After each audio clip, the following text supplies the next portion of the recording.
예수의 영성을 얘기할 때 아버지의 뜻을 우리는 빼놓을 수가 없습니다.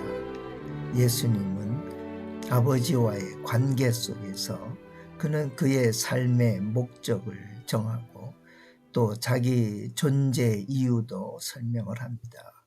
그렇기 때문에 그는 어떤 율법을 강압적인 요구에 따라서 실천하는 그런 단계로서가 아니라 아버지와의 상관관계 속에서 자신의 영적 상태를 확립합니다. 보통 영성이라고 하면 하나님의 신성이 내 안에 내재하고 있는 어떤 증거들을 얘기를 하는데, 예수님께서는 아버지와의 관계 속에서 그 모든 것들이 드러난다고 해도 과언이 아닙니다.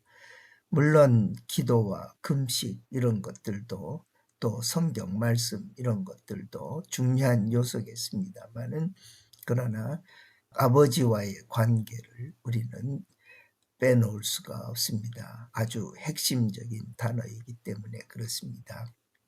그는 자기 자신의 뜻과 아버지의 뜻이 충돌할 때에는 전적으로 자기 자신을 비우고 아버지의 뜻대로 실천을 합니다. 겟세마네 동산에서 그는 이렇게 기도를 합니다. 아버지여, 아버지의 뜻이 이루어지이다.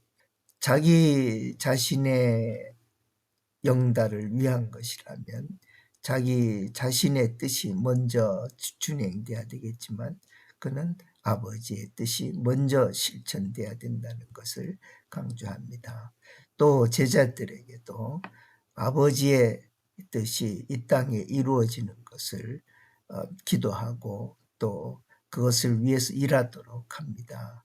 이런 면에서 보면 우리 예수님의 삶의 동기와 또 목적과 방향, 이런 모든 것들이 하나님의 뜻을 이 땅에 실천해 보려고 하는 강한 의지를 우리에게 나타내고, 이것이 그의 영적 파워가 되고 그의 영성이 되는 것을 알 수 있습니다. 심지어는 고난의 상황에서도 아버지의 뜻이 먼저 실천되기를 바랍니다. 그러므로 아버지의 뜻은 어떤 추상적인 개념이 아니라 아주 구체적인 실제로 나타나게 되는데, 그가 이 땅에 실현돼야 되는 하나님의 나라는 그 아버지의 뜻이 이루어지는 실제로 본 것이죠. 그렇기 때문에 우리 마음, 각 사람의 마음에 하나님의 나라가 이루어지고 아버지의 뜻이 완성이 되고, 우리 가족 그 안에 하나님의 뜻이 이루어지고, 또 우리 사회 그 안에 하나님의 뜻이 이루어지는 그런 확장적인 개념의 하나님의 나라를 구상하고 있습니다. 아버지의 뜻이 실현되어지는 현장은 가난한 사람들, 버림받은 사람들, 질병으로 고통당하는 사람들, 이런 곳에서 이루어지기 때문에 그는 이 어두운 현실을 외면하지 않습니다. 직시하고 또 그곳에서 하나님의 뜻이 나타나기를 바라고, 또 그 현장을 하나님의 나라의 아주 기본적인 거점으로 여겼습니다.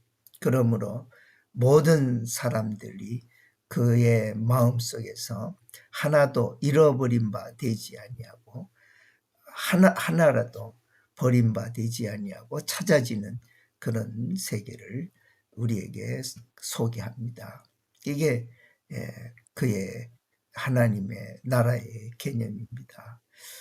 그러므로 교회가 어떤 철학과 이성과 또는 사회적 추구하는 방향, 이런 것으로 추진력을 얻고 나아가는 것에 대해서 아마 우리는 좀 반성을 해야 될 줄로 압니다. 그것은 예수님의 처음 시작은 우리가 어떻게 하나님의 뜻을 이 땅에 이룰 수 있는가 여기에 있었기 때문에 좀 더 참 연약한 자들과 또 버림받은 자들 가운데 교회가 존재하는 그런 모습을 보여줘야 될 줄로 압니다. 아버지가 온전하신 것처럼 너희도 온전하라 하신 이런 말씀은 결국은 우리 교회라고 하는 존재가 하나의 사교적인 모임이 되고 어떤 규모 확장을 통해서 다른 세력들을 물리치고 예수의 나라를 완성하고자 하는 그런 경쟁적 관계에 있지 않냐고 오히려 버림받은 자들의 의지가 되어주고 지팡이가 되어주고 길이 되어주고 빛이 되어주는 그런 교회를 그가 꿈꿨다 하는 것을 알아야 될 것입니다.